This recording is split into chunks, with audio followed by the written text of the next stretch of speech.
बिस्मिल्लाहिर्रहमानिर्रहीम। इक़रा बिस्मि रब्बिकल्लज़ी खलक़।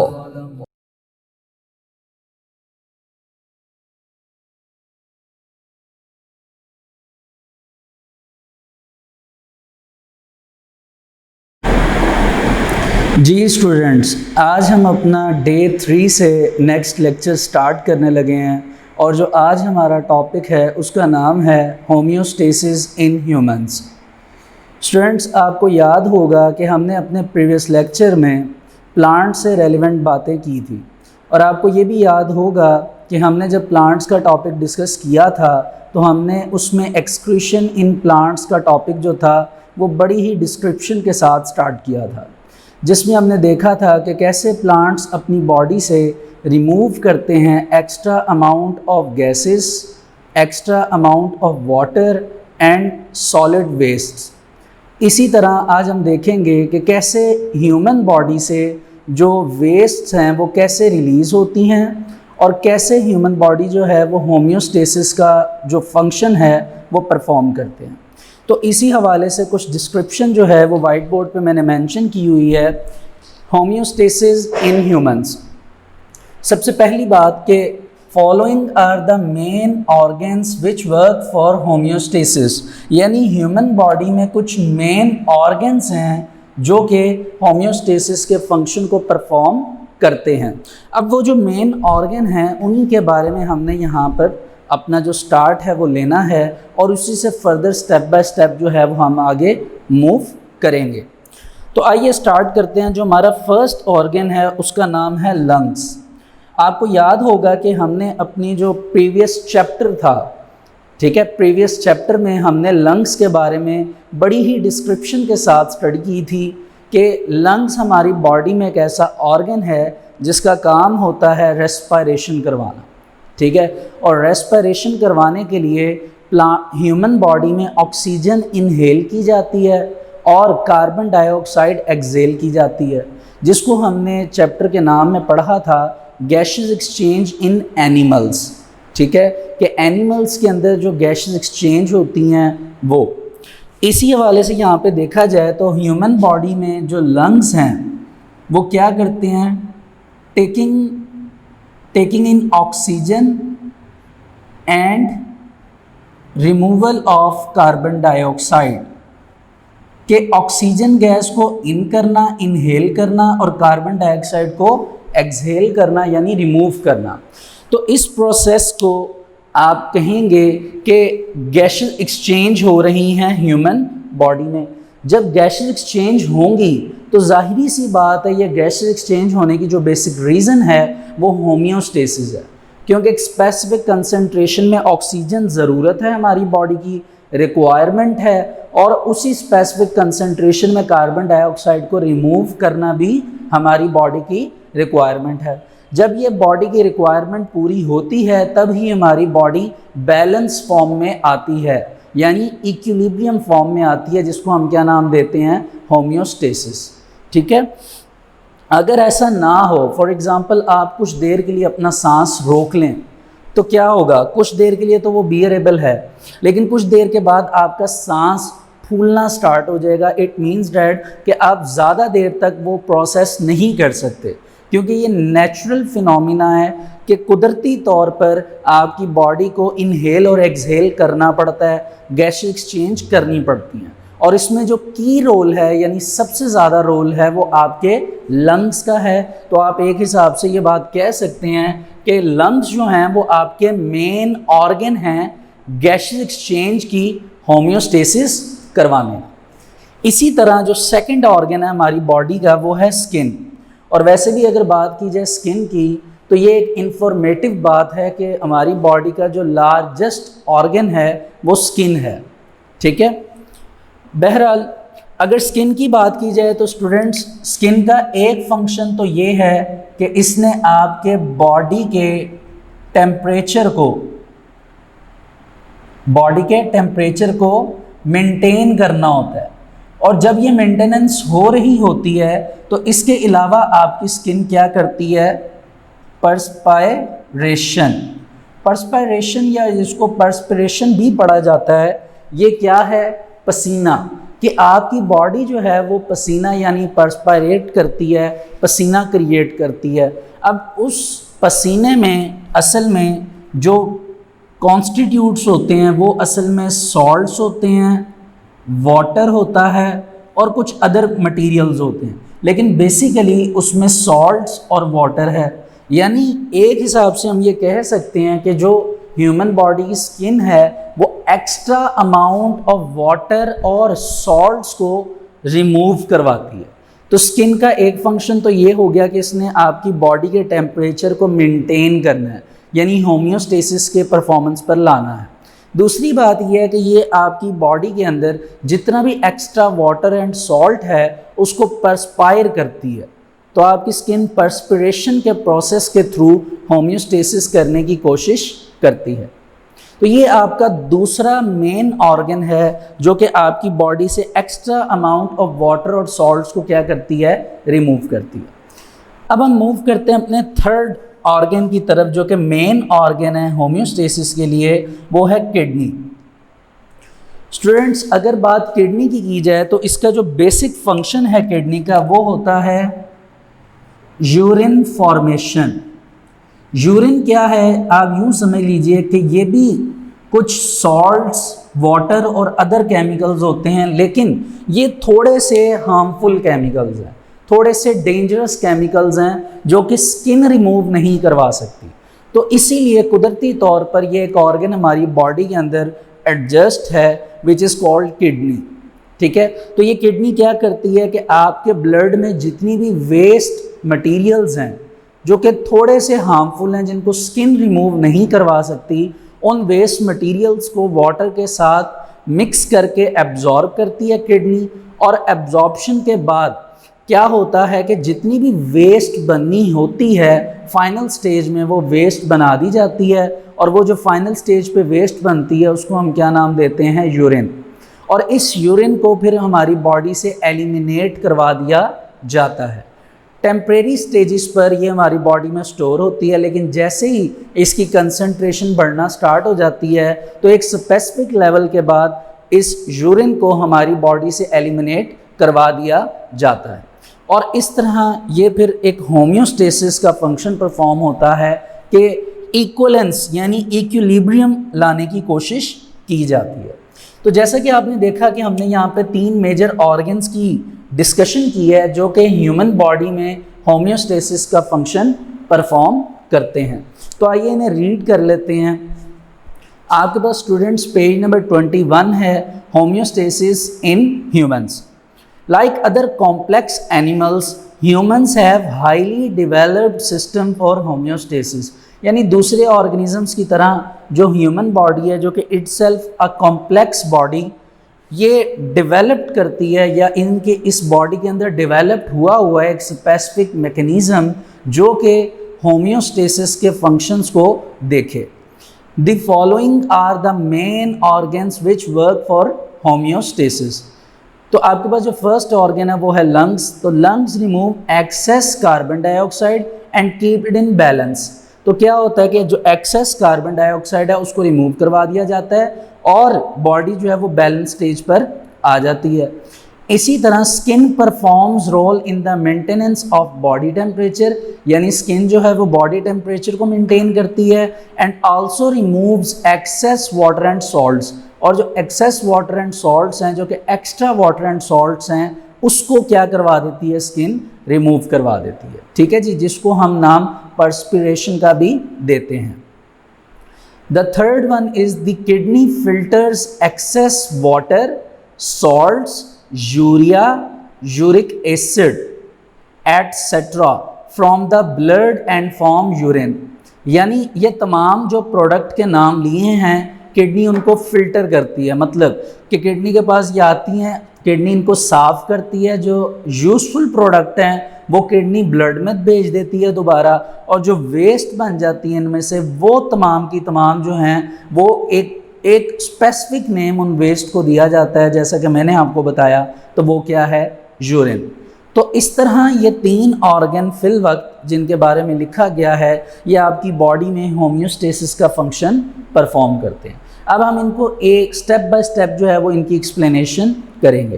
तो सबसे पहले हम बात स्टार्ट करते हैं स्किन से। लंग्स के बारे में इधर इतना कुछ नहीं लिखा हुआ क्योंकि ये आपने पहले भी पढ़ा हुआ है, तो लंग्स के बारे में एक छोटा सा पैराग्राफ है जो कि नेक्स्ट पेज पे है। तो इस हवाले से सबसे पहले जो है हम किसकी डिस्कशन स्टार्ट करने लगे हैं, स्किन की। स्टूडेंट्स, जैसा कि मैंने आपको बताया कि स्किन का जो बेसिक फंक्शन है वो है maintenance the body temperature and remove the excess amount of water and salts which is also called perspiration. तो पर्सिपिरेशन के फंक्शन को भी स्किन क्या करती है, परफॉर्म करती है। तो जैसा कि आपको बताया गया कि maintenance of body temperature and remove access amount of water and salts. अब जाहिरी सी बात है, स्किन अगर ये फंक्शन परफॉर्म कर रही है तो इसकी कुछ टाइप्स भी होंगी। तो उस हवाले से skin is divided into 2 types. The first is epidermis and the second is dermis. Students, यहाँ पर एपी का मतलब आउटसाइड, एपिडर्मिस जो है वो स्किन की आउटर लेयर है। कौन सी लेयर है, आउटर लेयर, आउटर लेयर है। और दूसरी इंपॉर्टेंट चीज़ ये है कि इस आउटर लेयर में ब्लड वेसल्स जो हैं वो लैक्स होती हैं। लैक का मतलब इनकी कमी होती है, या यूं कह लीजिए कि विदाउट ब्लड वेसल। तो epidermis is without blood vessels, ठीक हो गया। इनमें किसी भी किस्म की ब्लड वेसल नहीं होती और ये आउटर प्रोटेक्टिव लेयर होती है। प्रोटेक्टिव यानी ये प्रोटेक्शन क्रिएट करती है आउटसाइड से। और डर्मिस जो है ये आपकी इनर लेयर होती है। इट कंटेन ब्लड वेसल्स, इसमें ब्लड वेसल्स मौजूद होती हैं। अब होपफुली आपको ब्लड वेसल्स का पता होगा। ब्लड वेसल मीन्स टू से आर्टरी, वीन्स, कैपिलरीज, ठीक है। तो जो डर्मिस है इसमें ब्लड वेसल्स मौजूद होती हैं। इसके अलावा भी डर्मिस में कुछ फॉर्म में ऑयल भी मौजूद होता है। और डर्मिस ही वो लेयर होती है जहाँ से आपके हेयर यानी जो बाल होते हैं स्किन के, जितनी भी स्किन में आपके हेयर मौजूद हैं वो डर्मिस में से निकलते हैं, यानी डर्मिस के साथ अटैच होते हैं और वहीं से निकलते हैं। ऑयल्स का यहाँ पे मतलब ये है कि ये यहाँ पर स्किन जो ऑयली होती है, जो अक्सर आपने वर्ड सुना भी होगा कि मेरी स्किन ऑयली है, तो वो इंटरनली असल में डर्मिस होता है जहाँ पर ऑयल मौजूद होता है जो कि आपकी स्किन को ऑयली बनाता है। ऑयली का यहाँ पे फंक्शन ये है कि एक हिसाब से ये ऑयल जो है वो इंसुलेट करता है, प्रोटेक्ट करता है आपकी स्किन को। ऑयल का दूसरा नाम जो आप लिख सकते हैं, ये जो आपने याद रखना है, वो है फैट्स, ठीक है। तो ये फैट्स क्या होते हैं, ये कुछ स्पेसिफिक कॉम्प्लेक्स मटेरियल होता है जो कि आपकी डर्मिस स्किन में होता है। एक तो ये आपके हेयर की ग्रोथ कर रहा होता है, दूसरा ये फैट्स का काम या ऑयल का काम क्या होता है कि दे इंसुलेशन क्रिएट करते हैं।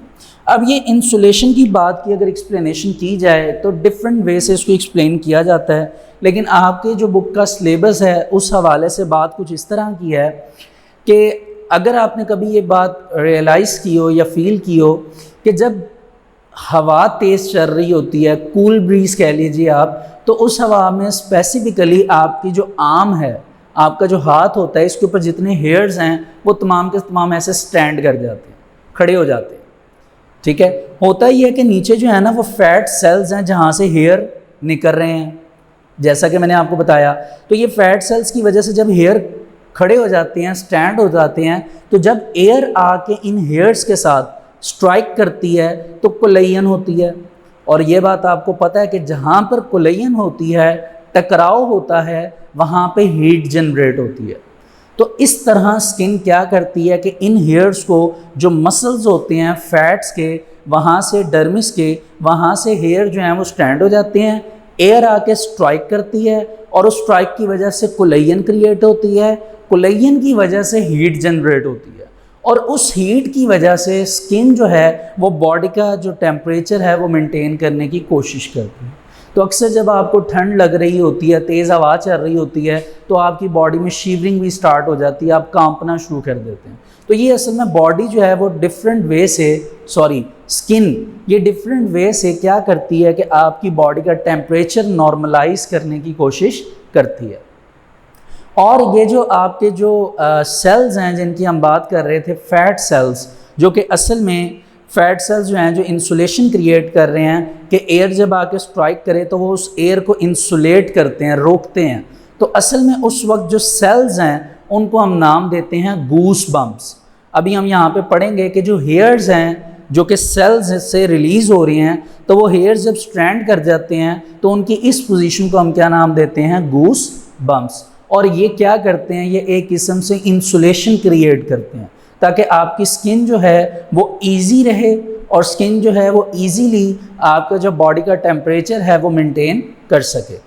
तो आप देख सकते हैं ये स्किन का टॉपिक जो स्टार्ट हो रहा है, इसके राइट साइड पे एक डायग्राम भी बनी हुई है और वहाँ पर वो एक आर्म बना हुआ है, हाथ बना हुआ है, और उस आर्म के ऊपर आपको हेयर्स नज़र आ रहे होंगे जो कि स्टैंड हुए हुए हैं। आइए से रीड कर लेते हैं। Skin, we know that our skin consist of two layers पे डिपेंड करती है। Epidermis is the outer protective layer. पहली बात तो एपिडर्मिस आउटर लेयर है, दूसरी बात ये एक प्रोटेक्टिव लेयर है विदाउट ब्लड वेसल्स, और इसमें ब्लड वेसल्स नहीं होती। While dermis is the inner layer, और दूसरी जो आपके पास लेयर है, सेकंड जो टाइप है वो है डर्मिस, और dermis is considered as the inner layer containing blood vessels. आइए अब इसमें देखते हैं क्या क्या चीज़ें हैं। The first is blood vessels, the second is sensory nerve ending. Sensory nerve ending से मुराद ये है कि इधर सेंसरी न्यूरॉन्स की एंडिंग्स पड़ी होती हैं। होपफुली सेंसरी न्यूरॉन्स के बारे में आपने प्रीवियस क्लासेस में भी पढ़ा होगा, एल्स हमारा जो नेक्स्ट चैप्टर है उसमें हम न्यूरॉन्स के बारे में प्रॉपरली डिस्कस करेंगे। स्वेट, पसीना and oil glands. Oil glands mean fats, hairs and fat cells, वही बात दोबारा ऑयल ग्लैंड से ली गई है, एटसेट्रा। ये तमाम चीज़ें हैं जो कि डर्मिस में पाई जाती हैं। अब आइए देखते हैं कि स्किन का फंक्शन क्या है। तो लिखा हुआ है जी कि skin performs important role in the regulation of body temperature. Regulation मतलब उसके बॉडी टेम्परेचर को कायम करने की कोशिश करती है, रेगुलेट करने की कोशिश करती है। कौन? Skin. The thin layer of fat cells in the dermis. अब डर्मिस में जो फैट सेल्स अवेलेबल हैं वो इंसुलेट करते हैं बॉडी को। इंसुलेट यानी रुकावट पैदा करते हैं बॉडी के लिए, और वो रुकावट किस चीज़ से है वो मैंने आपको बता दी, एयर से, हवा से। Contraction of small muscles. Contract क्यों होते हैं ये स्मॉल मसल्स? इसी वजह से जो रीज़न मैंने आपको बताई, कूल ब्रीज, ये अटैच होते हैं हेयर्स के साथ और ये फॉर्म्स कर देते हैं goose bumps. It create an insulation blanket of warm air. एक गर्म हवा का एक ब्लैंकेट, यानी जिस तरह आप कह लीजिए एक कंबल है, आप अपनी बॉडी को कंबल में जब सिरक लेते हैं या कंबल में सिरक जाते हैं तो कंबल की वार्मथनेस की वजह से, गर्मी की वजह से आपकी बॉडी का टेम्परेचर जो है वो मेंटेन होना स्टार्ट हो जाता है अगर आपको सर्दी लग रही है। इसी तरह आपकी बॉडी के हेयर जो हैं जब हवा इन पे स्ट्राइक करती है तो उस एयर को वो बॉडी पे स्ट्राइक करते वक्त जब हीट एनर्जी में कन्वर्ट किया जाता है तो वो जो एयर उन सेल्स के ऊपर होती है वो वार्म होना स्टार्ट हो जाती है। फिर बॉडी को सर्दी नहीं लगती बल्कि थोड़ा सा टेम्परेचर मेंटेन होना स्टार्ट हो जाता है। ये तो हमने स्किन के एक तरफा फंक्शन की बात की और उसकी टाइप्स की बात की। इसके अलावा स्किन एक काम और भी करती है, इसका एक और फंक्शन भी है कि ह्यूमन स्किन जो है ये एक हिसाब से कूलिंग इफ़ेक्ट भी क्रिएट करती है। अब स्टूडेंट्स, कूलिंग इफ़ेक्ट कैसे क्रिएट करती है ये बात अब सोचने वाली है। होता कुछ इस तरह कि आपकी बॉडी पे जो स्किन है जब ये पर्सपिरेशन करती है, एक्स्ट्रा वाटर और सॉल्ट बॉडी के ऊपर आ जाता है तो इसकी इवेपोरेशन स्टार्ट होती है। टेम्परेचर की वजह से वाटर और सॉल्ट क्योंकि मिक्सचर होता है तो ये सूखना स्टार्ट हो जाते हैं, वेपर्स बनना शुरू हो जाते हैं, और जैसे ही ये वाटर की और सॉल्ट्स का जो कॉम्बिनेशन है वेपर बनना स्टार्ट होता है तो सराउंडिंग जो है वो कूलिंग इफेक्ट छोड़ जाते हैं। इस चीज़ की डिस्कशन हमने फर्स्ट चैप्टर के फर्स्ट टॉपिक में गैस एक्सचेंज इन प्लांट्स में भी की थी, और वैसे भी ये बात हमें पता है कि जब भी वाटर इवेपोरेट करता है या वेपर्स फॉर्म में जाता है तो जिस जगह से जाता है जाते वक्त उसके सराउंडिंग्स में कूलिंग इफ़ेक्ट क्रिएट करता हुआ जाता है। इसी तरह अगर हमारी बॉडी के ऊपर पसीना मौजूद है, ठीक है, उस पसीने में जो वाटर एंड सॉल्ट्स हैं वो टेम्परेचर की वजह से इवेपोरेट होना स्टार्ट हो जाएंगे, वेपर्स बनना शुरू हो जाएंगे और जाते वक्त वो जो कूलिंग इफेक्ट हमारी बॉडी पे जो है वो छोड़ते जाएंगे। तो नेक्स्ट पेज पे आप देख सकते हैं 22 पे टॉप पे पैराग्राफ है कि similarly skin helps in providing cooling effect when sweat is produced by sweat glands and access body heat escapes through evaporation. यानी जो स्वेट है, पसीना है, वो सारे का सारा जो है वो बॉडी टेम्परेचर की वजह से एस्केप यानी निकल जाएगा और किस प्रोसेस के through the process of evaporation. तो जितनी भी मेटाबॉलिक वेस्ट्स हैं जैसा कि water, salt, urea, uric acid, ये तमाम की तमाम जो है वो इस स्वेट के थ्रू क्या हो जाएंगी, रिमूव हो जाएंगी। लेकिन जैसा कि मैंने आपको बताया कि इनमें से कुछ हार्मफुल हैं, स्किन उसे रिमूव नहीं कर सकती, तो उसके लिए हमें फिर नेक्स्ट ऑर्गन की तरफ मूव करना पड़ता था विच is called kidney.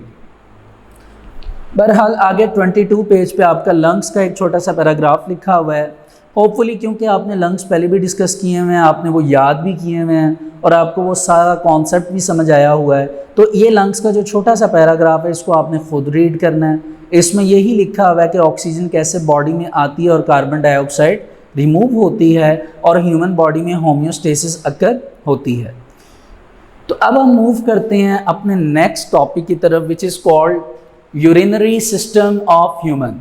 Urinary system of human का स्टूडेंट्स एक और नाम भी है, इसको यूरिनरी सिस्टम को हम एक और नाम भी प्रोवाइड करते हैं विच is called excretory system. Excretory system, असल में ये वर्ड एक्सक्रीशन से रिलीज हुआ है। तो ह्यूमन बॉडी में जो यूरिनरी सिस्टम है इसको एक्सक्रीटरी सिस्टम या एक्सक्रीशन का नाम दिया जाता है, लेकिन ये जो यूरिनरी सिस्टम है it is a specific system to remove the excess amount of water and salts from the body fluids, ठीक है। और इस यूरिनरी सिस्टम में हम जो मेजर ऑर्गन है जिसकी हमने डिस्कशन करनी है वो है किडनी और उससे कुछ एसोसिएटेड स्ट्रक्चर्स कि जिससे किडनी मिलकर जो है वो सारा अपना फंक्शन परफॉर्म करती है।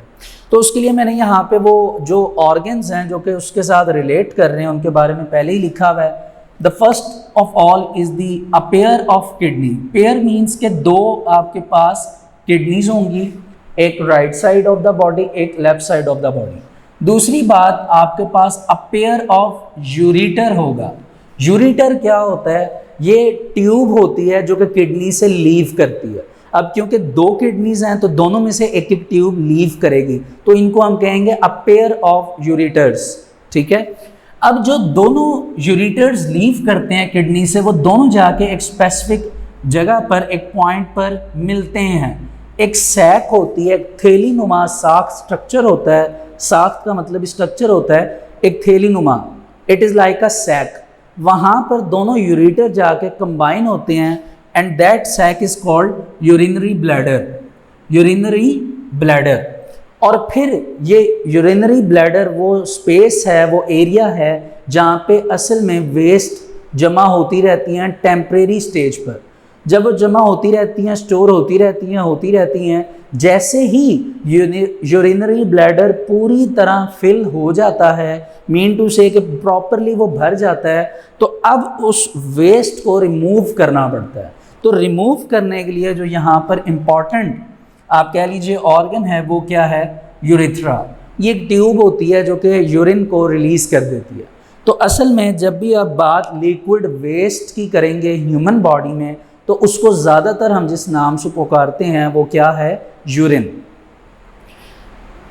तो इस तरह आप देख सकते हैं कि जो आपका एक्सक्रीटरी सिस्टम है ये कंसिस्ट करता है a pair of kidneys, into से two kidneys, a pair of ureters, के two ureters, they are combined in a single sac structure called urinary bladder and the opening is called urethra. ठीक है जी। आइए इसको book पे पहले हम structure wise देखते हैं, फिर हम इसकी रीडिंग करते हैं। तो पेज नंबर 22 के सेंटर में आपको एक डायग्राम नज़र आ रही होगी। इस डायग्राम में आपको दो किडनीज नज़र आ रही हैं जिनको लेबल भी किया गया। उन किडनी से नीचे देखिए येलो कलर की 2 ट्यूब्स आ रही हैं, उनमें से एक को उन्होंने यूरेटर मेंशन किया हुआ है और वो यूरेटर नीचे जाके ओपन हो रहे हैं और जिस वो सैक लाइक स्ट्रक्चर में ओपन हो रहे हैं it is called urinary bladder. और यूरिनरी ब्लैडर के नीचे एक ट्यूब है जो ओपनिंग में है विच इज़ कॉल्ड यूरिथ्रा। अगर आप इस डायग्राम को स्ट्रक्चर वाइज देखें तो ये शेप वाइज भी आपको लग रही है कि ये फीमेल बॉडी है। और दूसरी इसकी रिप्रेजेंटेशन के कैसे पता चलेगा, तो आप इस साल कुछ चैप्टर्स गुजरेंगे उसके बाद आप एक टॉपिक डिस्कस करेंगे, उस हवाले से मैं आपको ये बता दूं कि आप वहाँ पर डिस्कस करेंगे मेरे साथ या मैं आपके साथ डिस्कस करूँगा। वो टॉपिक है रिप्रोडक्शन इन ह्यूमन बॉडी, जिसमें कुछ कह लीजिए कि इम्पॉर्टेंट ऑर्गन हैं जिनको देख के पता चल सकता है कि बॉडी मेल की है कि फीमेल की। तो इस बॉडी में अगर आप देखें तो यहाँ पर आपको यूरिनरी ब्लैडर नज़र आ रहा है, उसके थोड़ा सा ऊपर एक हॉर्न लाइक स्ट्रक्चर, ऑन्स कह लीजिए, जिस तरह सिंग होते हैं वैसा एक स्ट्रक्चर आपको नज़र आ रहा होगा। असल में ये फीमेल रिप्रोडक्टिव ऑर्गन है विच इज़ कॉल्ड ओवरी, ठीक है, और इसका जो प्लूरल होता है वो है ओवरीज। तो इस हवाले से ये एक फीमेल बॉडी का स्ट्रक्चर है और इसमें अभी हम जो डिस्कशन कर रहे हैं वो कर रहे हैं यूरिनरी सिस्टम ऑफ ह्यूमंस। तो आइए इसकी रीडिंग कर लेते हैं। स्टूडेंट्स पेज नंबर 22 पे urinary system of humans. The excretory system of humans is also called the urinary system. जैसा कि आपको बताया गया कि जो ह्यूमन बॉडी का यूरिनरी सिस्टम है इसको एक्सक्रीटरी सिस्टम का नाम भी दिया जाता है। It is formed of one pair of kidneys, इसमें एक पेयर किडनीज का है, अ पेयर ऑफ यूरेटर्स, एक पेयर यूरेटर्स का है, आ यूरिनरी ब्लैडर, एक यूरिनरी ब्लैडर है, एंड आ यूरिथ्रा, और एक ही यूरिथ्रा ट्यूब है। किडनीज का फंक्शन लिखा हुआ है, आप देख सकते हैं कि kidney filter blood to produce urine. तो ये बात मैं आपको पहले बता चुका हूँ कि किडनी का फंक्शन क्या है। किडनी का फंक्शन है urine formation. And the ureters carry urine from kidneys to urinary bladder, कि किडनी से जो यूरिन प्रिपेयर होगा उसको लेना यूरेटर का काम है और उस यूरिन को यूरेटर ट्रैवल करवा के स्टोर नीचे कहाँ पे करवा देते हैं, यूरिनरी ब्लैडर में। The bladder temporarily stores urine until it is released from body, जब तक बॉडी से वो रिलीज नहीं होगा तब तक वो स्टोर रहेगा टेम्परेरी स्टेजेस पर, किसमें, यूरिनरी ब्लैडर में। Urethra is the tube, urethra एक ट्यूब है that carries urine from urinary bladder to the outside of the body, यानी यूरिनरी ब्लैडर से वेस्ट को, यूरिन को रिमूव करवाना, एलिमिनेट करवाना, बॉडी से बाहर निकलवाना, ये काम किसका है, यूरिथ्रा का। ठीक है जी। अब इसके बाद आपका जो, जैसा कि अभी हमने डिस्कशन स्टार्ट की पेयर ऑफ किडनीज की, पेयर ऑफ यूरेटर्स की, यूरिनरी ब्लैडर की, यूरिथ्रा की, तो इसी हवाले से जो इम्पॉर्टेंट ऑर्गन है जिसके स्ट्रक्चर का हमें पता होना चाहिए वो है किडनी। तो इस हवाले से जो अगला हमारा इससे रेलिवेंट टॉपिक है वो है स्ट्रक्चर ऑफ किडनी, कि किडनी का स्ट्रक्चर कैसा है और कैसे उसकी वर्किंग है। तो इस हवाले से मैंने यहाँ पर एक डायग्राम बनाई है। ये असल में आपके पास एक किडनी की डायग्राम है, किडनी का स्ट्रक्चर है, लेकिन इस स्ट्रक्चर की थोड़ी सी लेबलिंग के हवाले से एक्सप्लेनेशन सुनने से पहले कुछ इम्पॉर्टेंट MCQs हैं, लाइक किडनी का वेट क्या है, इसकी लेंथ क्या है, ये कौन से पोर्शन पे पड़ी हुई है और क्यों पड़ी हुई है, उस हवाले से कुछ रीडिंग है जो रीडिंग में ही मैं आपको समझा सकता हूँ। तो आइए स्ट्रक्चर ऑफ किडनी को यहाँ से रीड करते हैं। Kidneys are dark red. First of all kidney का कलर क्या है, डार्क रेड, ये आपका MCQs है। Bean shaped organ, its structure is like a bean. Bean means आप कह लीजिए वो जो लोबिया की दाल होती है अगर आपने खाई हो ब्राउन कलर की, जिस तरह उसका स्ट्रक्चर होता है उससे काफ़ी हद तक किडनी का जो स्ट्रक्चर है वो रिजेंबल करता है। Each kidney is 10 centimetre long, the length of kidney is 10 centimetre, 5 centimetre wide, उसकी जो विड्थ है वो 5 सेंटीमीटर है, 4 सेंटीमीटर थिक, उसकी जो थिकनेस है वो 4 सेंटीमीटर है, और जो वेट है उसका वो 120 ग्राम्स है। They are placed against the back wall of abdominal cavity just below diaphragm. Students, आपने डायफ्राम के बारे में फर्स्ट चैप्टर, मतलब कि जो हमारा प्रीवियस चैप्टर था उसमें पढ़ा था कि जहाँ पे लंग्स ख़त्म होते हैं तो लंग्स के नीचे एक डोम शेप स्ट्रक्चर होता है विच इज़ कॉल्ड डायफ्राम। तो असल में यहाँ पर वो पोजीशन बताने की कोशिश कर रहा है कि जो आपका डायफ्राम है उस डायफ्राम के स्ट्रक्चर के नीचे कह लीजिए और जो आपकी कह लीजिए वर्टिबल कॉलम्स हैं उसके अगेंस्ट। अब वर्टिबल कॉलम्स क्या हैं, जो पीछे आपका स्पाइनल कॉर्ड है वो आपके नेक रीजन से स्टार्ट करता है और ट्रैवल करके नीचे तक जाता है, तो वो उसके हम नाम देते हैं वर्टिब्रल कॉलम।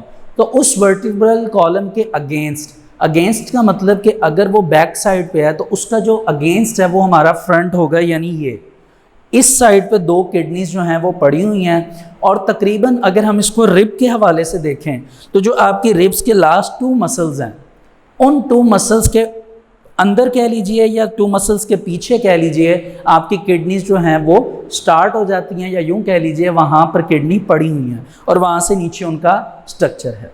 ठीक है जी, इसे दोबारा सुनिएगा सेकंड लाइन से। They are placed against the back wall of abdominal cavity. Abdominal cavity यानी एब्डोमेन, ये जो स्ट्रक्चर है जस्ट बिलो डायफ्राम, डायफ्राम के बिलो है, one on either side of vertebral column. They are protected by the last 2 ribs. जो last 2 ribs हैं वो इसे प्रोटेक्ट करते हैं। जितना स्ट्रक्चर किडनी का इन रिब्स तक आ जाता है तो वो प्रोटेक्शन में है, बाकी स्ट्रक्चर नीचे है। आगे एक बड़ी इंपॉर्टेंट बात है और एक MCQs भी है कि the left kidney is a little higher than the right. आप देख सकते हैं ऊपर डायग्राम में, जो मैंने आपको यूरिनरी सिस्टम ऑफ ह्यूमंस की डायग्राम दिखाई, उसमें आपके सामने दोनों किडनीज पड़ी हुई हैं, जिनमें से जो आपकी कह लीजिए कि लेफ़्ट साइड जो किडनी की है वो थोड़ी सी ऊपर है, जबकि राइट साइड ऑफ किडनी थोड़ी सी नीचे है। बेटा इसकी रीज़न याद रखिएगा, रीज़न इज़ वेरी इंपॉर्टेंट कि राइट साइड पे आपके कुछ इंपॉर्टेंट ऑर्गन्स हैं लाइक लिवर के साथ गॉल ब्लैडर। ठीक है, इन ऑर्गन्स के थोड़े से प्रेशर की वजह से कह लीजिए या दबाव की वजह से कह लीजिए कि जो आपकी जो किडनी है, जो right side of the kidney है, वो थोड़ी सी प्रेस होके इन ऑर्गन्स की वजह से थोड़ी सी स्ट्रक्चर वाइज नीचे है, जबकि इधर जो है वो कोई इतना इंपॉर्टेंट ऑर्गन्स नहीं है जिस तरह यहाँ पे लिवर वगैरह है। तो इस वजह से जो आपकी लेफ़्ट साइड ऑफ किडनी है या लेफ़्ट किडनी है वो थोड़ी सी ऊपर होती है, जबकि राइट साइड ऑफ किडनी जो है वो थोड़ी सी नीचे होती है। अच्छा, ये तो वो इम्पॉर्टेंट बातें हो गई जो कि हमें किडनी के बारे में पता होनी चाहिए, एक हिसाब से यूँ कह लीजिए। दूसरी बात, ये कुछ इंपॉर्टेंट MCQs भी हैं। अब हम आगे मूव करते हैं पेज नंबर 23 पे और किडनी की डिस्कशन प्रॉपरली अब स्टार्ट करते हैं।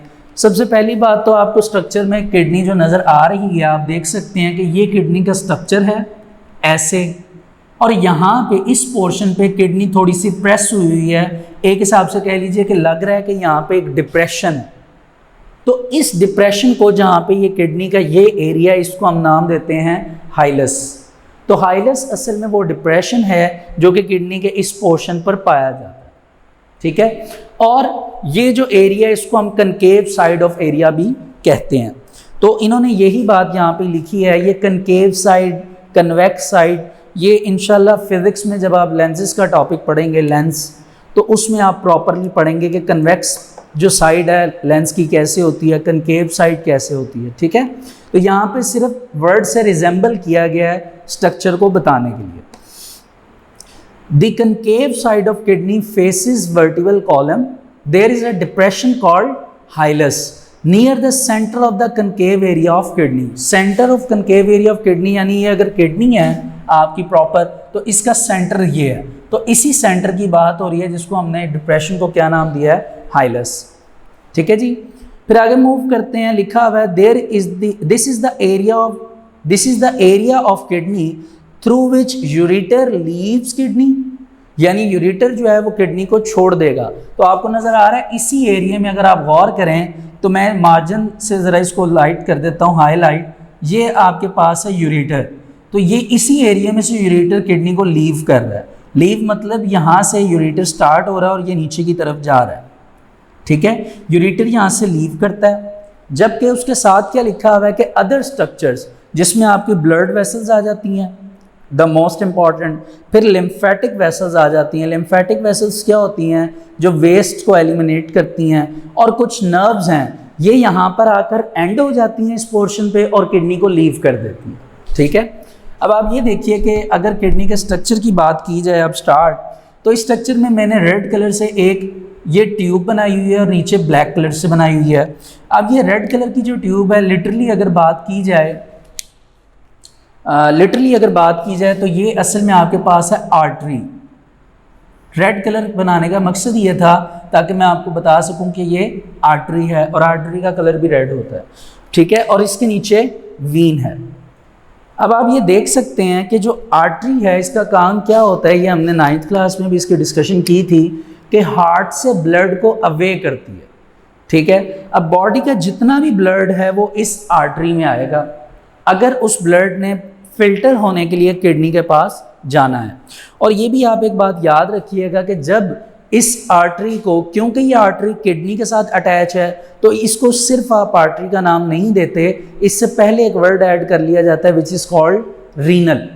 Renal means related to kidney, तो आप यहाँ पे नाम देंगे रीनल आर्टरी।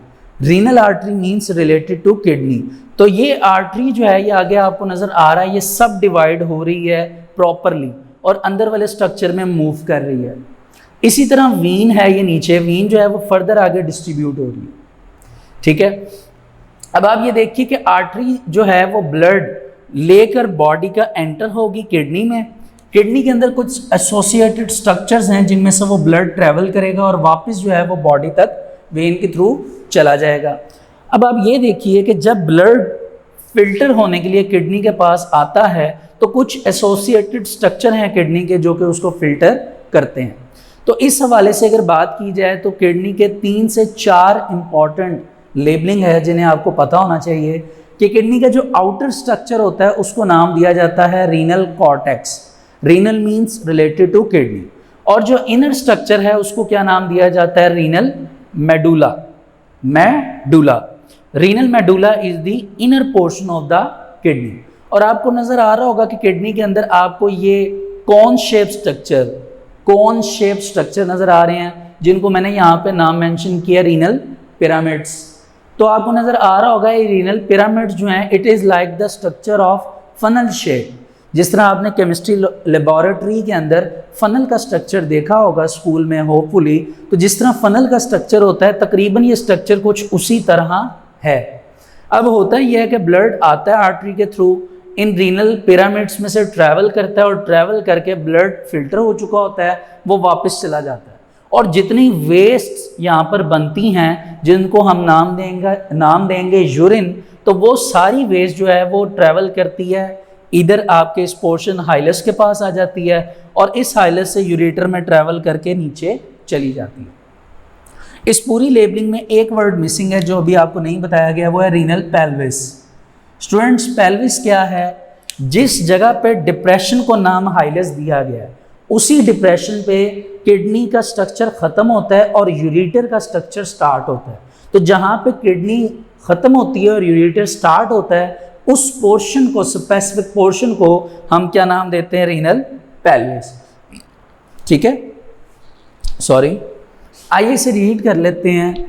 दी लॉन्गिट्यूडनल, लॉन्गिट्यूडनल का मतलब है लंबाई में। अगर हम सेक्शन देखें ऑफ किडनी तो शोज 2 रीजन्स।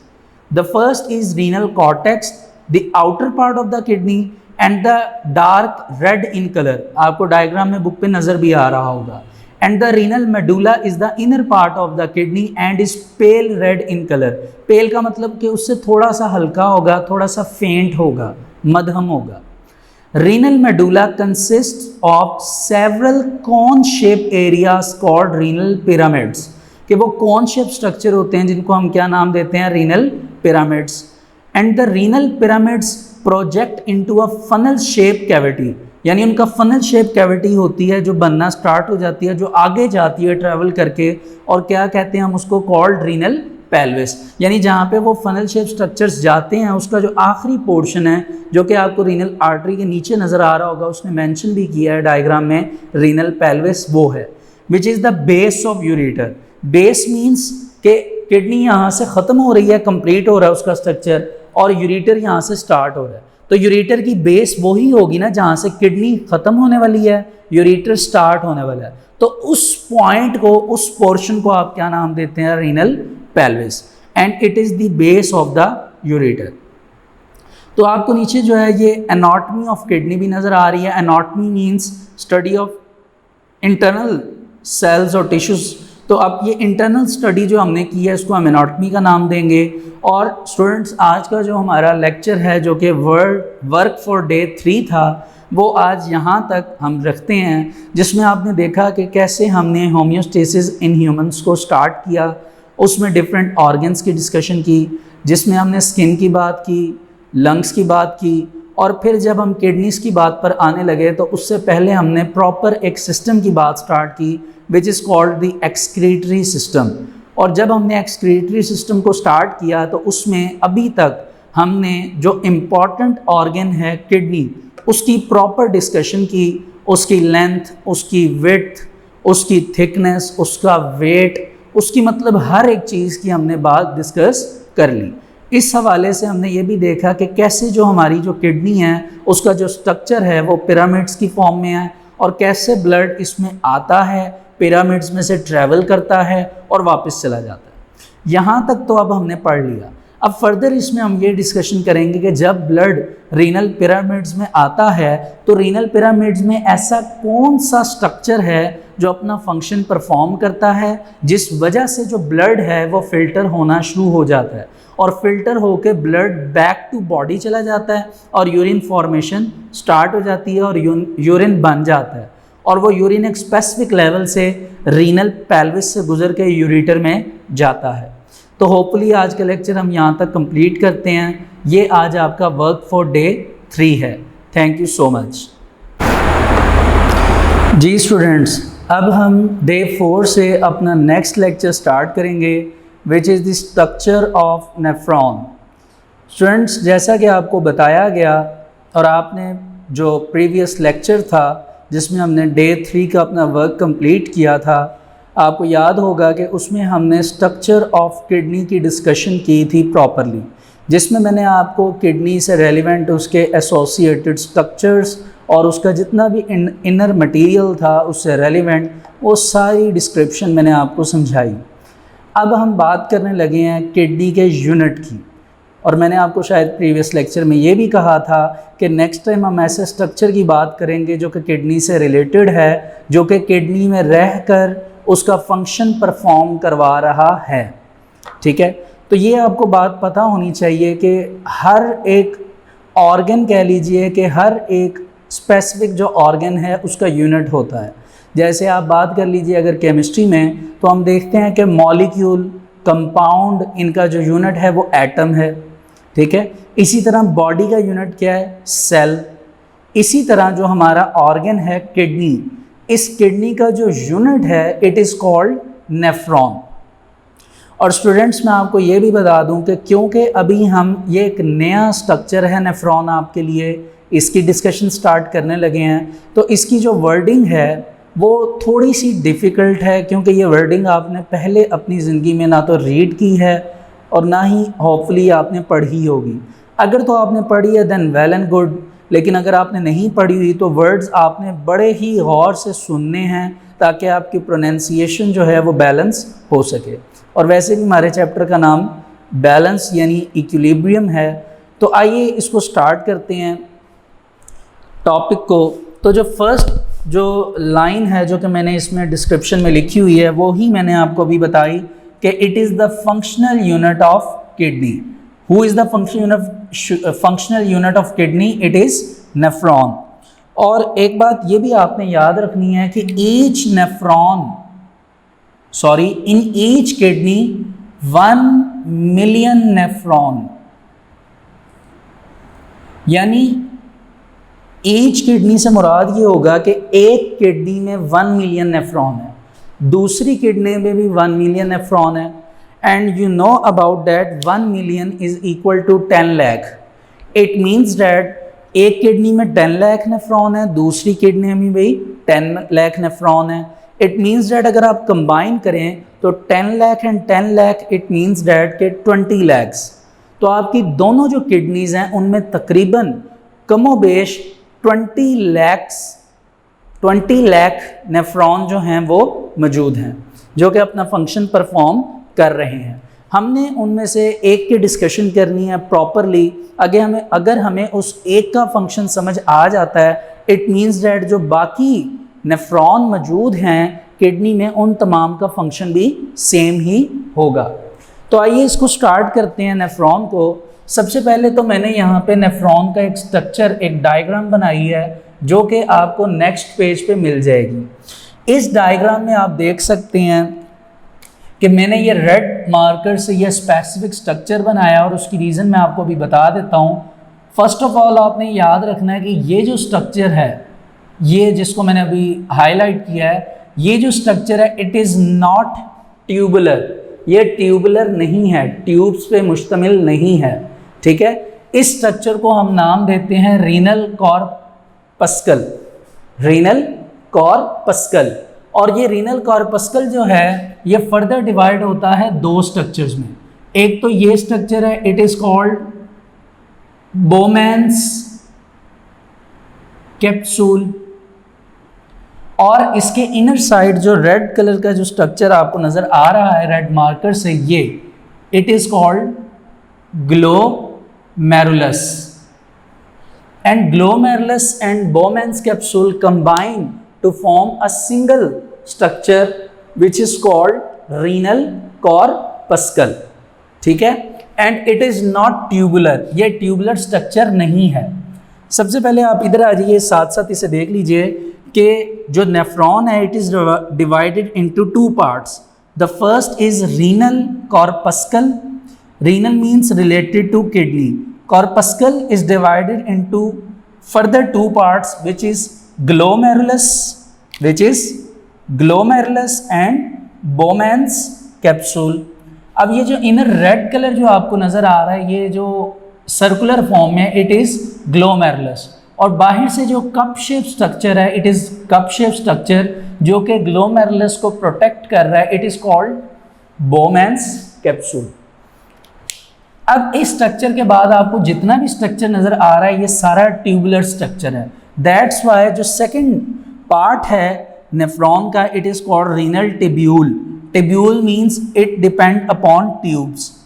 तो आप देख सकते हैं कि जैसे ही ये स्ट्रक्चर स्टार्ट होता है तो इसकी ये जो पहली हुक बन रही है ये आप देख सकते हैं, this one it is called proximal convoluted tubule. इसका नाम यहाँ पे मेंशन आप देख सकते हैं, प्रॉक्सिमल कॉन्व्यूलेटेड टिब्यूल। इस वर्ड को आपने प्रॉक्सी नहीं पढ़ना, प्रॉक्सी पढ़ना है, ठीक है। प्रॉक्सिमल कॉन्वोलेटेड टिब्यूल, ये प्रॉक्सिमल कॉन्वोलेटेड टिब्यूल जो है ये ऐसे स्ट्रक्चर आ रहा है और फिर आपको यहाँ पर एक यू शेप स्ट्रक्चर नजर आ रहा होगा। This U shape structure is called loop of Henle. अब ये जो आपके पास स्ट्रक्चर लूप ऑफ हेनले है ये नेफ्रॉन का सेकंड पार्ट, मैंने अभी आपको बताया ट्यूबुलर स्ट्रक्चर का second part loop of Henle. Book पे अगर आप देखेंगे डायग्राम पे जो कि नेक्स्ट पेज पे है तो आपको लूप ऑफ हेनले में दो फर्दर डिस्ट्रीब्यूशन या डिवीजन नजर आएगी। The first is ascending limb and the second is descending limb. Mean to say कि जो आपके पास लूप ऑफ हेनले है इसकी फर्दर आगे सब डिवीजन है, आगे की क्या है फर्दर सब डिवीजन। एक को हम नाम देते हैं ascending limb of loop of Henle and the second is descending limb of loop of Henle. इसकी डिस्कशन जो है वो हम बाद में करेंगे, अभी हम मूव करते हैं फर्दर आगे।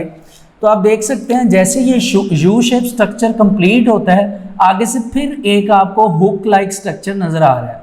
This structure is known as distal convoluted tubule. आपने देखा जो पहली हुक थी इट इज कॉल्ड प्रॉक्सिमल, ये जो सेकंड हुक है इट इज कॉल्ड डिस्टल। तो आप देख सकते हैं मैंने यहाँ पे मेंशन किया है डिस्टल कॉन्व्यूलेटेड टिब्यूल। तो ये डिस्टल कॉन्वोल्यूटेड ट्यूब्यूल जो है ये आगे ट्यूब में आ जाती है।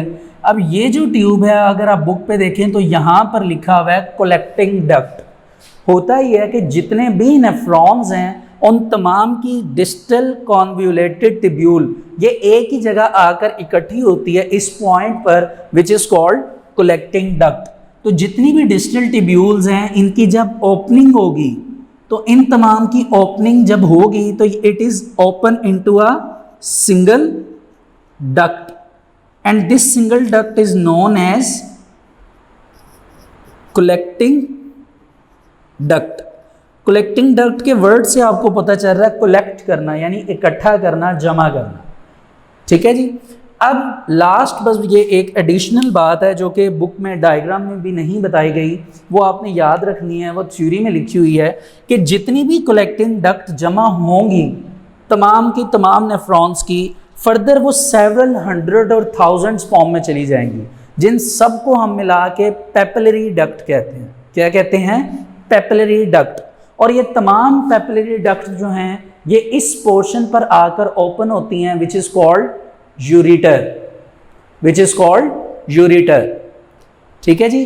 तो स्टूडेंट्स आपने क्या देखा, हमने सबसे पहले तो ये बात की कि नेफ्रॉन की डिवीजन टू पार्ट्स में है। The first part is renal corpuscle and the second is renal tubule.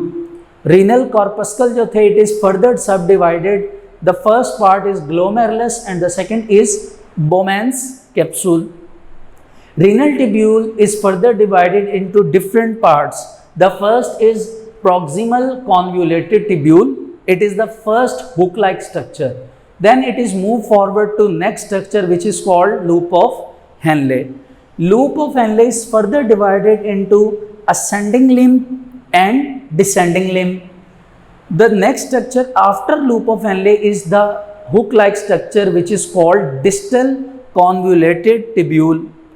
All the distal convoluted tubule collect in a single duct which is called collecting duct, and further addition of all the collecting ducts combine and form papillary ducts, and all the papillary ducts open a single tube which is called ureter. अब मैं आपको यहाँ पर एक बात बता दूँ कि डायग्राम में यहाँ पर कलेक्टिंग डक्ट लिखा हुआ है और डायरेक्ट यहाँ पे यूरेटर लिखा हुआ है। ठीक है। अब आप ये देखिए कि डिस्टल तक ये नेफ्रॉन का स्ट्रक्चर यहाँ तक कंप्लीट हो जाता है। अब जितने भी नेफ्रॉन है वो तमाम के तमाम इस कलेक्टिंग डक्ट में, फिर पेपिलरी डक्ट में, और फिर जाके कहाँ पर ओपन होते हैं? यूरेटर में। तो स्टूडेंट्स ये आपके पास असल में जो है ये नेफ्रॉन का स्ट्रक्चर है which is the unit of kidney. तो आइए स्ट्रक्चर के बारे में हम पढ़ लेते हैं। Page number 23, after the kidney diagram the structure of nephron. The functional unit of the kidney is called nephron. जो नेफ्रॉन है ये असल में किडनी का फंक्शनल यूनिट है, यानी उसके फंक्शन को क्या करता है? परफॉर्म करता है, जैसा कि मैंने आपको यहाँ पे बताया, it is the functional unit of kidney. There are over 1 million nephrons in each kidney. ये बात भी मैं आपको एक्सप्लेन कर चुका हूँ। Each का मतलब कि एक किडनी में 1 million, and 1 million is equal to 10 lakhs. ठीक है। There are two parts of nephron. The first is renal corpuscle and the second is renal tubule. The renal corpuscle is not tubular, कि वो tubular नहीं है, और इसके further two parts हैं. The first is glomerulus and the second is Bowman's capsule.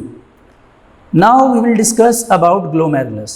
Glomerulus is the network of capillaries. यानी जितनी भी पीछे से आर्टरी किडनी में आएगी, आपको पता है कि वो आर्टरी आगे सब डिवाइड होगी, आर्ट्रियोल्स बना देंगी, और वो आर्ट्रियोल्स आगे जाके क्या बना देती हैं? मतलब कनेक्ट हो जाती हैं कैपिलरीज से।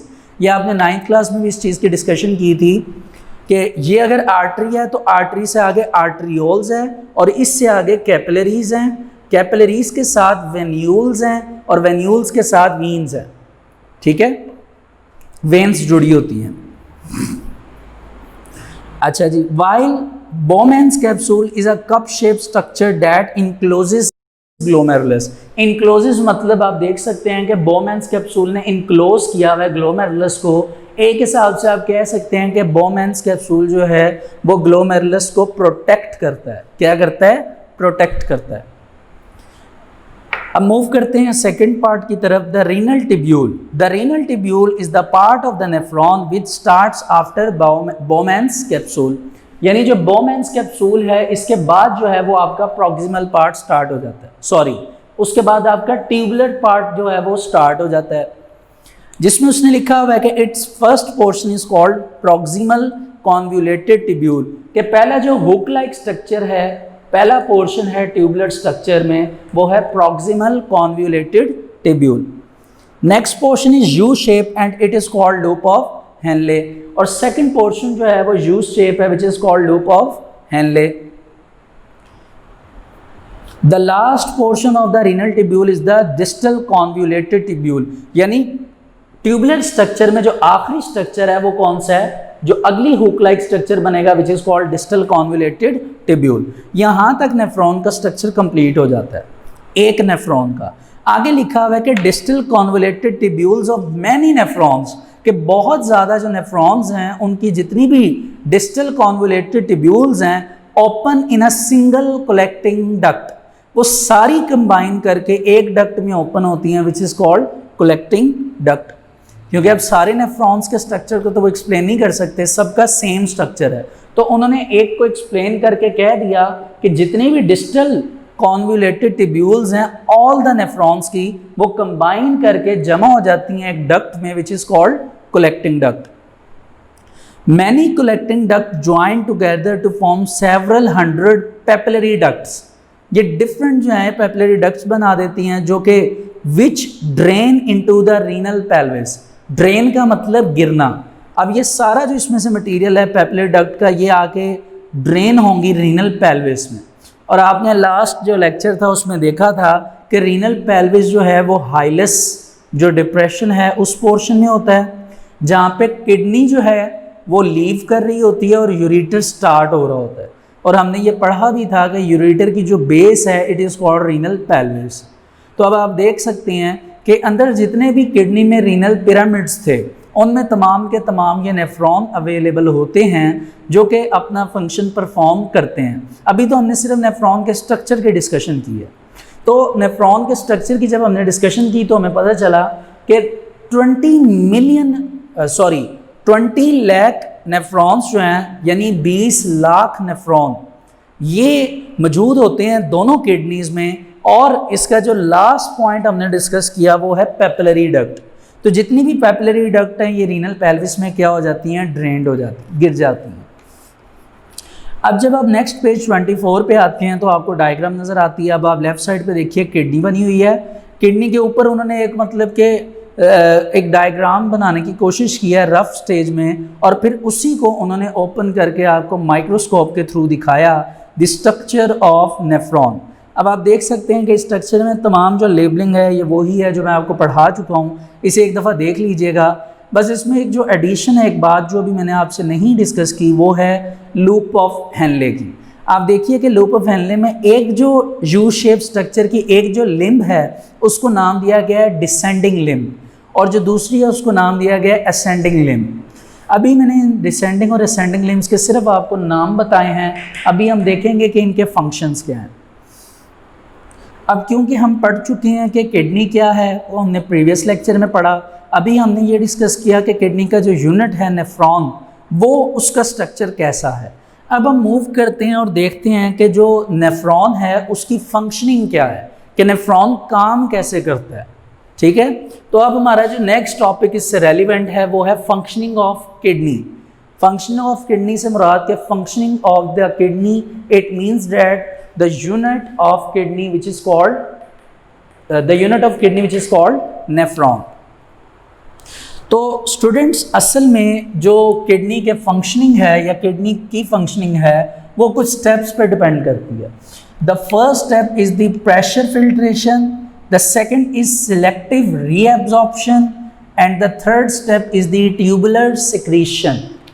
ठीक है जी, तो आइए इसे स्टार्ट करते हैं। सबसे पहली बात जो बुक में भी मेंशन है वो यही है कि the basic function of the kidney is urine formation, कि यूरिन की फॉर्मेशन करवाना, यूरिन को प्रिपेयर करवाना ये किडनी का काम है। और किडनी ये काम जो है वो करवाता किससे, अपने यूनिट से विच इज़ कॉल्ड नेफ्रॉन।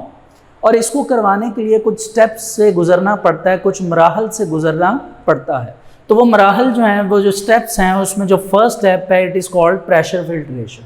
ठीक है, होता क्या है, स्टार्टिंग कुछ इस तरह की है कि आपको याद होगा कि हमने जो प्रीवियस लेक्चर में किडनी देखी थी उसके स्ट्रक्चर को देखा था, उसमें एक आर्टरी थी जिसको हमने रीनल आर्टरी का नाम दिया था। अगर आप चाहें तो इसको पेज नंबर 23 पे देख सकते हैं। रीनल आर्टरी जो है वो आगे सब डिवाइड होती है और बना देती है आर्ट्रियोल्स, जो कि उसकी सब डिवीजन होती है, और वो आर्ट्रियोल्स जो हैं वो आगे फर्दर मूव करती हैं और ट्रैवल करके पहुंचती हैं ग्लोमेरुलस में। तो आप देख सकते हैं ये दो मैंने आपके सामने जो हैं ये एक स्ट्रक्चर फॉर्म में बनाई हुई हैं, जिनमें ये आर्ट्रियोल है। इस आर्ट्रियोल से ब्लड ट्रैवल करेगा और किसके अंदर आ जाएगा, ग्लोमेरुलस के अंदर। अब जब ब्लड ग्लोमेरुलस के अंदर मूव करेगा तो वो ब्लड के अंदर बहुत से कंपोनेंट्स होंगे जो कि मौजूद होंगे, जैसे ब्लड में ग्लूकोज होगा, ब्लड में वाटर अवेलेबल होगा, सॉल्ट्स होंगे और कुछ दूसरे केमिकल्स होंगे।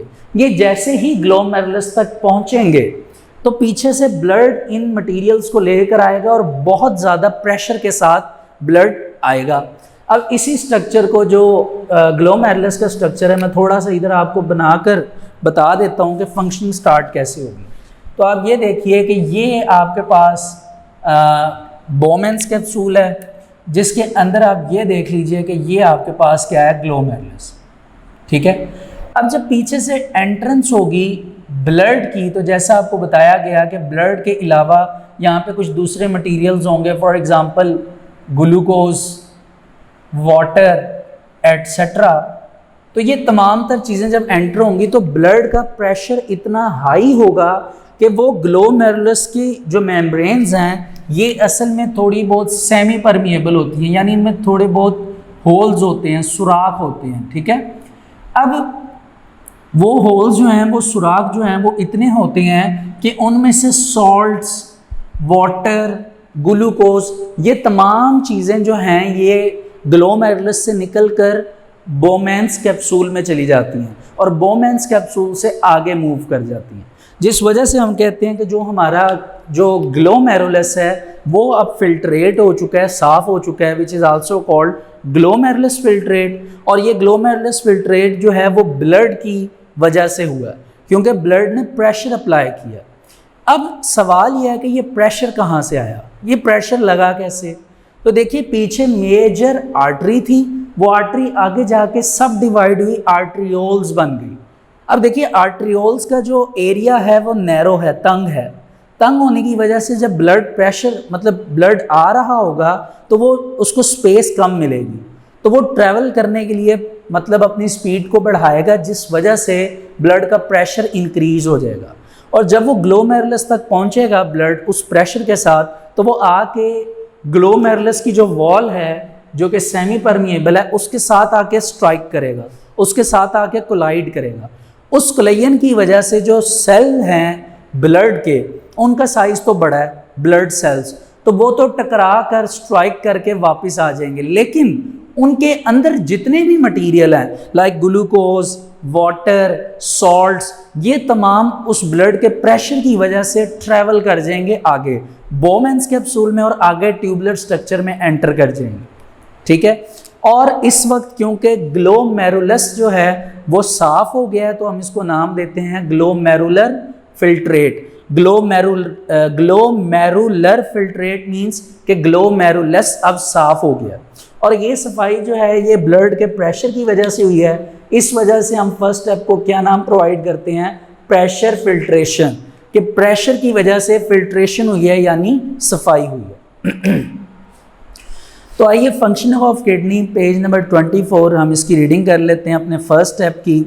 तो स्टूडेंट्स आइए इसे रीड करते हैं। The main function of kidney is the urine formation which take place in 3 steps. जैसा कि आपको बताया गया ये 3 स्टेप्स पे डिपेंड करता है। The first step is the pressure filtration. पहला स्टेप क्या है आपके पास, प्रेशर फिल्ट्रेशन।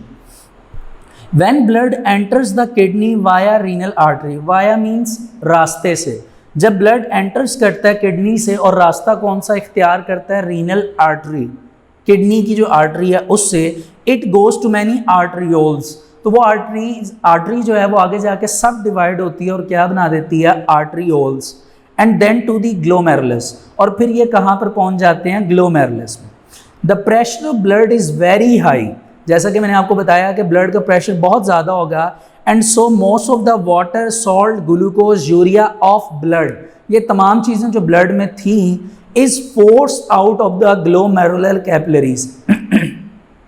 तो जो ग्लोमेरुलर का स्ट्रक्चर है, उसकी जो कैपिलरीज हैं, उसमें से ये तमाम तर चीज़ें जो हैं वो फोर्स्ड आउट हो जाएंगी, यानी निकल जाएंगी। This material passes into the Bowman's capsule. अब ये पास कहाँ से कर जाएगा? बोमेन्स कैप्सूल से। अब आप ये समझ सकते हैं कि अगर ये बोमेन्स कैप्सूल से पास करेगा तो ये पास करके अगले पोर्शन पे ट्रेवल कर जाएगा, विच इज़ कॉल्ड रीनल टिब्यूल। और रीनल टिब्यूल के वो प्रॉक्सिमल लूप ऑफ फैनले, और वो आगे मतलब इस तरह ट्रेवल करके डिस्टल कॉन्वोलेटेड टिब्यूल तक चला जाएगा, and is now called glomerular filtrate. और इस वक्त हम कहेंगे कि हमारा जो ग्लोमेरुलस है वो साफ हो चुका है, वो फिल्ट्रेट हो चुका है। स्टूडेंट्स, यहाँ पे एक बात बड़ी ही गौर करने वाली है। देखिए, हमारा मकसद क्या था? यूरिन की फॉर्मेशन करना। यूरिन फॉर्मेशन जो है वो उन वेस्ट प्रोडक्ट की होनी है जो कि हमारे ब्लड में होने नहीं चाहिए। लेकिन आप अगर गौर करिए तो आप यहाँ देख सकते हैं कि प्रेशर फिल्ट्रेशन के प्रोसेस में हमारा ग्लूकोज भी चला गया, वाटर भी चला गया, कुछ इंपॉर्टेंट केमिकल्स भी चले गए। यानी वेस्ट तो गए ही गए, लेकिन उसके अलावा ब्लड का प्रेशर इतना ज़्यादा था कि जो यूजफुल प्रोडक्ट थी वो भी उसके साथ ट्रैवल कर गई। अब अगर इस तरह होता रहा, ये तो हमें फिर हर वक्त ही खाना खाना पड़ेगा, हर वक्त हम खाते रहेंगे और ये चीज़ें ट्रैवल करती रहेंगी, तो ये तो पॉसिबिलिटी नहीं है। तो इधर असल में होम्योस्टेसिस का फंक्शन परफॉर्म होगा ये कि जो अब किडनी का सेकंड फंक्शन है, which is called selective reabsorption, कि अभी तक जितनी मटेरियल जो था, जितनी भी चीज़ें थी, वो सारी जो ट्रैवल करके आगे गई थी, उनमें से 99% चीज़ों की सिलेक्टिव रीअब्जॉर्प्शन होगी। सिलेक्टिव रीअब्जॉर्प्शन से मुराद ये है, रीअब्जॉर्प्शन यानी दोबारा एब्जॉर्ब करना, कि ये तमाम जो मटेरियल यहाँ तक ट्रैवल करके गया था बोमेन कैप्सूल से, वो वापस ट्रैवल करेगा और ट्रैवल करके ग्लोमेरुलस में आएगा, क्योंकि उसमें ग्लोमेरुलस ने फिल्ट्रेशन तो कर दी अपने हवाले से, लेकिन ब्लड का प्रेशर इतना ज़्यादा था कि यूज़फुल प्रोडक्ट भी चली गई। अब उन यूज़फुल प्रोडक्ट को हमने वहाँ से निकालना है, और उसी निकालने की वजह से हमारे नेक्स्ट स्टेप का नाम बनेगा सिलेक्टिव रीअब्जॉर्प्शन, कि रीअब्जॉर्प्शन होगी, लेकिन उसमें से जो सिलेक्टिव चीज़ें हैं, जो हमारी रिक्वायरमेंट है, जो हमारी यूज़ है, उसको एब्जॉर्ब कर लिया जाएगा, दोबारा किया जाएगा, इसलिए नाम है रीअब्जॉर्प्शन, दोबारा। और यकीन मानिए कि 99% चांसेस हैं कि सिलेक्टिव रीअब्जॉर्प्शन होती है, क्योंकि यूजफुल प्रोडक्ट भी आगे मूव कर गई हैं। इस वजह से ये सेकंड स्टेप है जिसमें सिलेक्टिव रीअब्जॉर्प्शन होती है। 99% ये चांसेस हैं इसके होने के, और चीज़ें जो हैं वो दोबारा ग्लोमेरुलस में आती हैं। और यहाँ पे कुछ डिफरेंट कह लीजिए कि एक हिसाब से प्रोसेस हैं जो कि मदद करते हैं ग्लोमेरुलस की, जिसमें ऑस्मोसिस, एक्टिव ट्रांसपोर्ट, डिफ्यूजन, ये प्रोसेस हैं जो कि मदद करते हैं ताकि जितना भी यूजफुल मटेरियल है उसको ग्लोमेरुलस में बुलाया जाए, और ग्लोमेरुलस से उसको वापस जो है कहाँ भेज दिया जाए? ब्लड में, through the way of vein. ठीक है, तो यूजफुल मटेरियल को ग्लोमेरुलस में से निकाल के उसको निकाला जाएगा, रीअब्जॉर्ब करवा के उसको दोबारा ब्लड में भेज दिया जाएगा।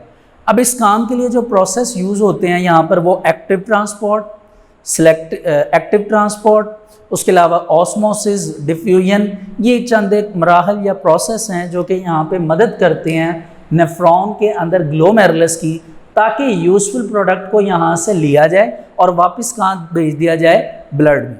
तो ये असल में आपका स्टेप है सिलेक्टिव रीअब्जॉर्प्शन। और इधर जो सबसे इम्पॉर्टेंट फंक्शन है वो असल में लूप ऑफ हेनले का है, जिसमें असेंडिंग और डिसेंडिंग लिम्ब की बात की जाती है। इधर होता यह है कि जो डिसेंडिंग लिम्ब होती है, ये सिलेक्टिव रीअब्जॉर्प्शन के वक्त जो वाटर है, जो आपके पास क्या होता है, डिसेंडिंग लिम्ब जो है वो क्या करती है? वाटर है, उसकी रीअब्जॉर्प्शन करवाती है। यानी इसने सिर्फ वाटर का फंक्शन जो है वो परफॉर्म करना है कि वाटर को रीअब्जॉर्ब करके लाना है। जबकि जो आपके पास असेंडिंग लिम्ब है, इसका फंक्शन होता है कि इसने सॉल्ट्स की क्या करनी होती है? रीअब्जॉर्प्शन। अब आप ये देखिए कि ये कुदरत का एक ऐसा निज़ाम है ह्यूमन बॉडी के अंदर कि सॉल्ट्स की और वाटर की अलग अलग सेपरेट रीअब्जॉर्प्शन हो रही है, कि कुदरती तौर पे हम यूँ कह सकते हैं कि अल्लाह ने एक लिम्ब के ऊपर टोटल जो है वो जिम्मेदारी नहीं डाली, बल्कि उसकी डिस्ट्रीब्यूशन कर दी दो जगह पे, ताकि दोनों जो हैं वो इजीली सॉल्ट को एक और वाटर को दूसरा रीअब्जॉर्ब करना स्टार्ट कर दें और वापस रीअब्जॉर्ब करके उसको प्रॉक्सिमल ट्यूब्यूल से ग्लोमेरुलस तक लाएं और ग्लोमेरुलस से वापस जो है वो यूजफुल प्रोडक्ट जो हैं वो कहाँ तक जा सकें, ब्लड में। तो इस सेलेक्टिव रीअब्जॉर्प्शन के होने के बाद जो वेस्ट बनता है वो असल में दोबारा फिर ट्रैवल करता है प्रॉक्सिमल कॉन्वोल्यूटेड ट्यूब्यूल से और आगे चला आता है, जिससे आपका नेक्स्ट स्टेप स्टार्ट होता है which is called tubular secretion, कि अब इन ट्यूब्यूलर फॉर्म से जो ट्यूब्स हैं इनसे वेस्टेज अब सिक्रीट होती है।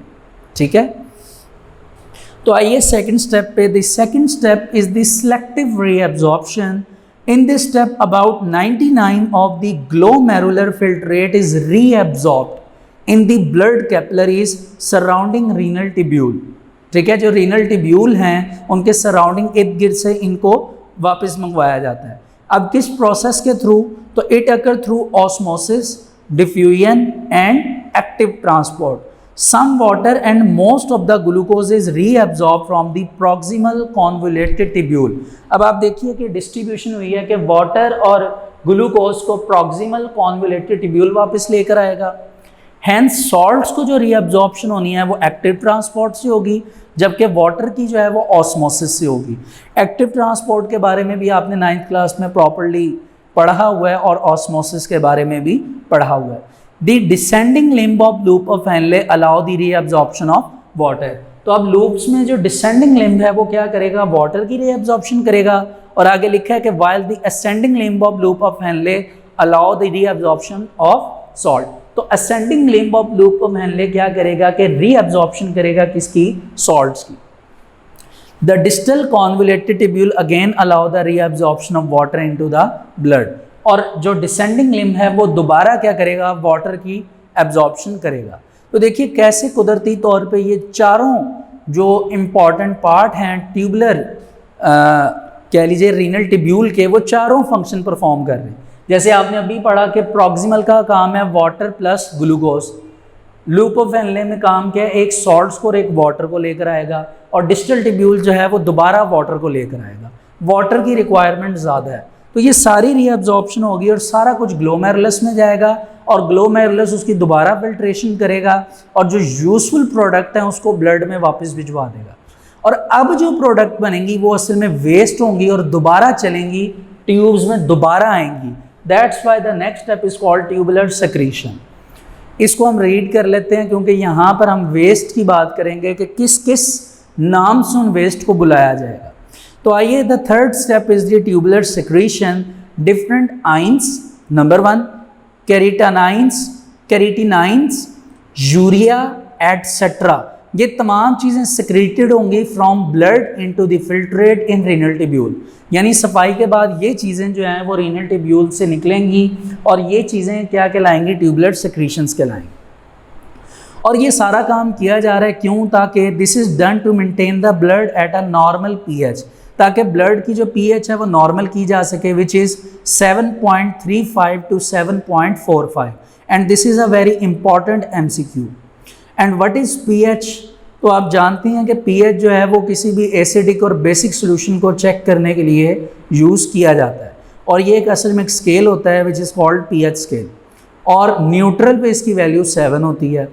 और याद होगा आपको, ये हमने केमिस्ट्री का जो सेकंड चैप्टर था एसिड बेसिस एंड सॉल्ट्स, उसमें इसकी प्रॉपर डिस्क्रिप्शन पढ़ी है कि व्हाट इज़ पीएच।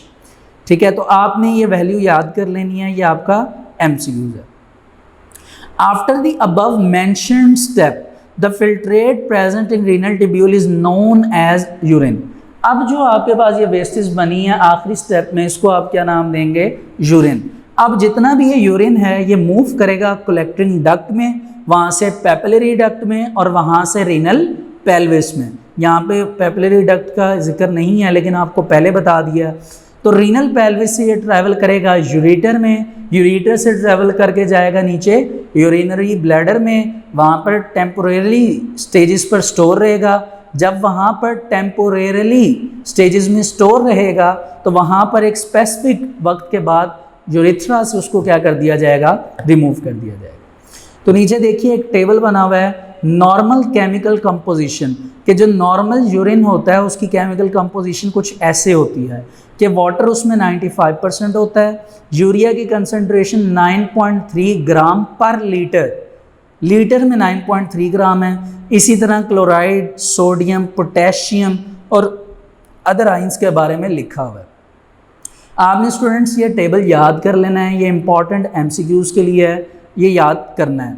कभी आपने यकीनन ये सुना ही होगा जब अक्सर वगैरह डॉक्टर्स वगैरह कहते हैं कि भाई यूरिन टेस्ट करना है, तो यूरिन टेस्ट के वक्त यही असल में ये टेबल है 11.1 वाला, कि ये नासा कॉन्ट्रैक्टर रिपोर्ट इसको कहा जाता है। इस रिपोर्ट के थ्रू चेक किया जाता है कि अगर तो यही मटेरियल जिस कंसंट्रेशन में लिखे हैं तो आपका यूरिन जो है वो नॉर्मल है।